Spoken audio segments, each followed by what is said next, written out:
Sobat Waras sekalian, saya yakin masih banyak teman-teman yang ragu untuk membawa anggota keluarganya untuk divaksinasi COVID, terutama anggota keluarga yang berusia lanjut dan juga yang memiliki penyakit komorbid atau penyakit penyerta, misalnya penyakit-penyakit kronik ya, entah itu sakit jantung, darah tinggi, diabetes, itu masih banyak yang sekali yang khawatir akan efek vaksinasi terhadap penyakit-penyakit tersebut. Jadi melalui video kali ini saya akan mengutarakan lebih detail lagi tentang gimana sih pada orang-orang yang lanjut usia dan juga yang punya penyakit komorbid kalau divaksinasi dengan vaksin COVID-19.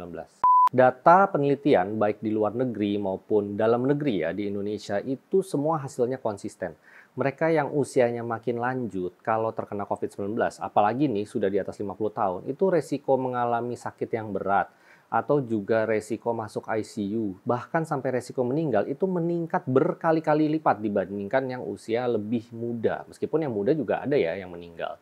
Nah, itu peningkatan resikonya bahkan ada data penelitian yang sampai lebih dari 10 kali lipat. Begitu juga dengan pasien-pasien yang punya komorbid atau penyakit penyerta. Tentu resiko menjadi perburukan gejala, mengalami COVID kritis, dan juga meninggal itu juga lebih tinggi angkanya. Makanya sebenarnya kelompok pasien-pasien ini ya, atau orang-orang dengan usia lanjut atau yang punya komorbid itu menjadi prioritas untuk segera mendapatkan vaksinasi COVID-19. Karena sudah terbukti untuk mengurangi angka sakit berat, apalagi angka kematian. Penelitian di Jakarta pun menemukan hasil yang kurang lebih sama ya seperti di luar negeri, di mana di Jakarta diteliti di berbagai rumah sakit, total 4.000 lebih pasien dengan COVID-19. Hasilnya sama, semua yang usianya makin tua, di atas 50 tahun, 60 tahun, 70 tahun, dan yang punya penyakit penyerta, itu resiko meninggalnya lebih tinggi teman-teman. Saya pun harus bersyukur ya karena program vaksinasi dari pemerintah ini, karena belum lama ini orang tua saya yang punya komorbid dan juga usianya di atas 60 tahun, itu untungnya gejalanya hanya ringan sedang saja. Sementara saya tahu ada beberapa kenalan yang mungkin belum sempat divaksin karena beberapa alasan ternyata tidak tertolong. Dan termasuk pasien-pasien saya juga ya, banyak yang tidak tertolong itu rata-rata semua pada belum vaksinasi. Dari penelitian juga saya menemukan bahwa mereka yang punya komorbid atau usia lanjut divaksin sama yang usia agak lebih muda dan tidak punya komorbid divaksin, ternyata mengalami kejadian efek samping itu kurang lebih sama aja. Jadi tidak ada bukti itu bahwa kalau yang punya komorbid, yang punya usia lebih lanjut, itu efek sampingnya bakal lebih bahaya dibanding mereka yang muda dan tidak punya komorbid. Mari deh kita lihat satu persatu apa sih syarat prasyarat di Indonesia tentunya ya dari Perhimpunan Ahli Penyakit Dalam mengenai program vaksinasi ini. Saya bahas satu persatu ya supaya lebih detail ya. Jadi tidak ada lagi yang bingung-bingung nih soal orang tuanya yang punya komorbid. Nomor satu, mereka yang punya penyakit autoimun ya, lupus, sindrom Sjogren, rheumatoid arthritis. Kalau kondisinya stabil dan dapat rekomendasi dari dokter yang merawat, silahkan vaksinasi. Ini nggak ada masalah.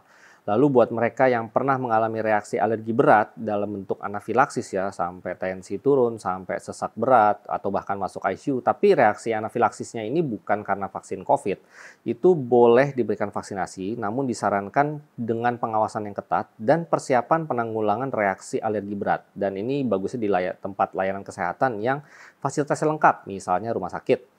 Kemudian untuk penyakit-penyakit alergi ya, alergi obat, alergi makanan, asma, rinitis alergi, selama kondisi asmanya terkontrol, ini boleh diberikan vaksinasi COVID-19. Alergi obat dan makanan juga tidak menjadi larangan untuk dilakukan vaksinasi. Yang penting dilakukan pengawasan yang ketat sih intinya kalau reaksi alergi. Kecuali dia vaksin COVID yang pertama, pasien yang mengalami alergi. Nah, itu nggak boleh diberikan vaksinasi COVID yang kedua dengan vaksin yang sama. Kemudian begitu juga untuk mereka yang ada riwayat biduran atau gatal-gatal gitu ya, bentol-bentol, ini disarankan sebelum vaksinasi diberikan obat anti alergi, tapi tetap boleh divaksin. Kemudian yang punya HIV ya, pasien HIV ini kalau kondisi fisiknya baik, terus minum obat HIV-nya teratur dan dapat rekomendasi dari dokter, ini boleh diberikan vaksin. Mereka yang punya penyakit paru obstruktif kronis biasanya perokok, usianya udah agak lanjut gitu ya, badannya kurus, suka batuk-batuk berdahak ya, suka mengi-mengi napasnya. Ini asal kondisinya sedang nggak kambuh, nggak lagi sesek ya, ini boleh diberikan vaksinasi COVID. Mereka yang punya penyakit paru intersisial ya, ini biasanya juga ada hubungan dengan autoimun. Ini juga boleh mendapatkan vaksin kalau kondisinya baik dan tidak dalam sedang kondisi akut, misalnya sesak napas atau nyeri darah itu nggak boleh ya. Mereka yang punya penyakit hati ini harus diskusi dulu sama dokternya. Bukan karena vaksin berbahaya untuk penyakit hatinya, tapi ya kalau kondisi penyakit hatinya makin berat, itu dikatakan vaksinasi nanti takutnya efektivitasnya berkurang. Karena itu harus dilakukan penilaian apakah ini masih banyak manfaatnya untuk melakukan vaksin pada mereka yang punya penyakit hati yang berat.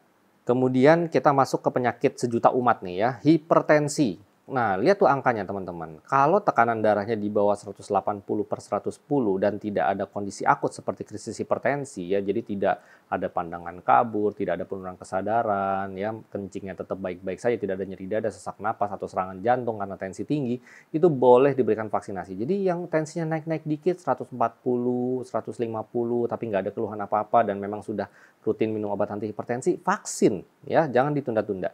Nah, begitu juga dengan penyakit ginjal nih ya, baik yang non-dialisis itu cuci darah ya, jadi yang belum cuci darah maupun yang sudah cuci darah, bahkan yang sudah mengalami transplantasi ginjal ya, sudah cangkok ginjal, ini boleh divaksinasi karena ingat ya, resiko kena COVID pada pasien dengan gangguan ginjal ini sangat meningkatkan resiko penyakit berat dan kematian. Jadi selama kondisinya stabil, dapat rekomendasi dokter, vaksinasi.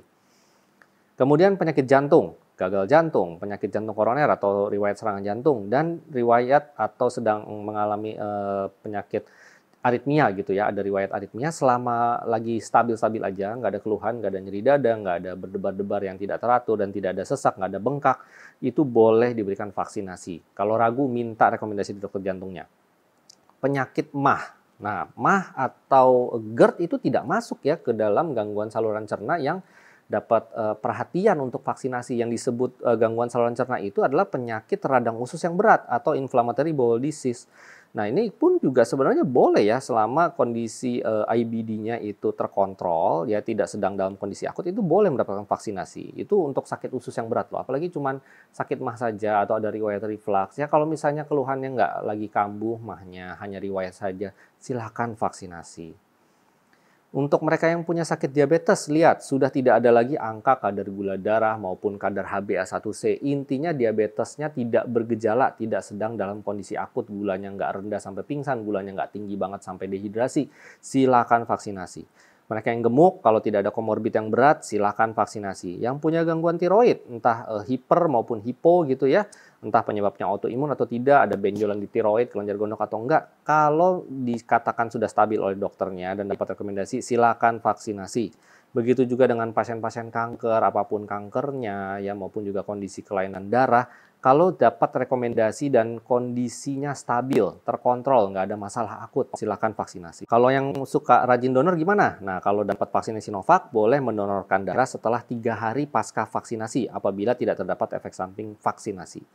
Mereka yang gampang gangguan psikis ya, misalnya suka cemas atau ada yang depresi, ini dilihat dulu ya. Kalau misalnya gangguan psikisnya, stres, depresinya sangat berat, memang dianjurkan untuk diperbaiki dulu kondisinya sebelum menerima vaksinasi. Karena kondisi depresi yang berat itu terkait dengan respon imun yang jelek. Nah, nanti takutnya vaksinnya mubazir. Nah, ada perhatian khusus terhadap terjadinya stres yang terkait proses imunisasi. Nah, ini bisa saja stresnya itu terjadi sebelum, sesaat, ya maupun juga sesudah dari pasien-pasien yang mengalami imunisasi, dan biasanya itu mereka yang usia muda atau memang ada riwayat habis disuntik vaksin jadi pingsan atau riwayat sinkopasofagal atau pengalaman negatif sebelumnya terhadap pemberian suntikan apapun, nggak harus vaksin, dan dia stres banget gitu misalnya ya, atau terdapat memang riwayat cemas yang berlebihan. Ini harus konsultasi dulu dan diberikan perhatian khusus kalau mau melakukan vaksinasi. Oke, aturan yang terakhir adalah terkait penyintas. Jadi penyintas COVID-19 kalau sudah sembuh minimal 3 bulan maka layak diberikan vaksin.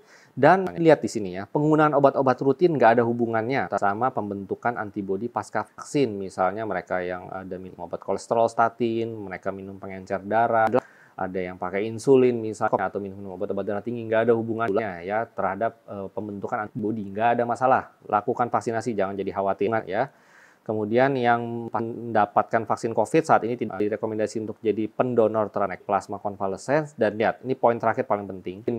Kalau ada keraguan, konsultasi sama dokter. Nggak sama grup WA, nggak sama tetangganya, atau nanya saudaranya yang bukan orang medis. Hati-hati ya, banyak hoax yang info menyesatkan dari pihak-pihak saat pengen pandemi ini nggak kelar-kelar.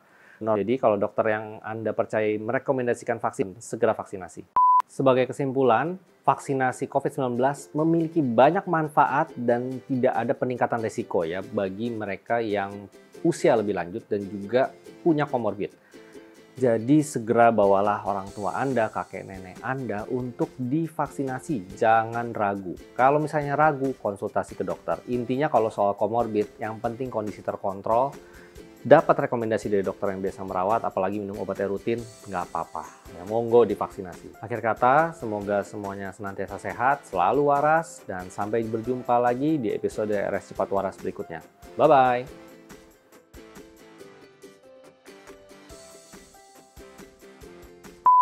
Turut berduka cita untuk anak yang meninggal dalam kandungan, sungguh sangat menyedihkan sekali. Dan saya mendoakan semoga adiknya yang sedang sakit segera pulih, segera lepas dari kondisi COVID yang berat. Dan semoga seluruh keluarga diberikan kesehatan.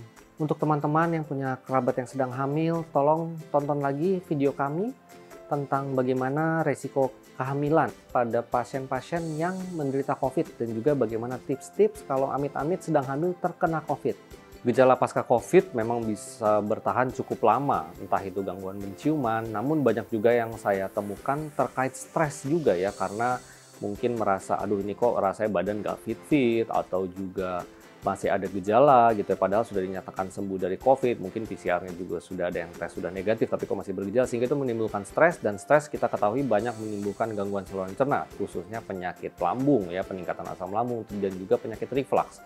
Jadi pertahankan pola hidup yang sehat dan juga kendalikan stres Anda. Mudah-mudahan keluhan pasca COVID-nya segera hilang. Terima kasih untuk supportnya terhadap channel kami.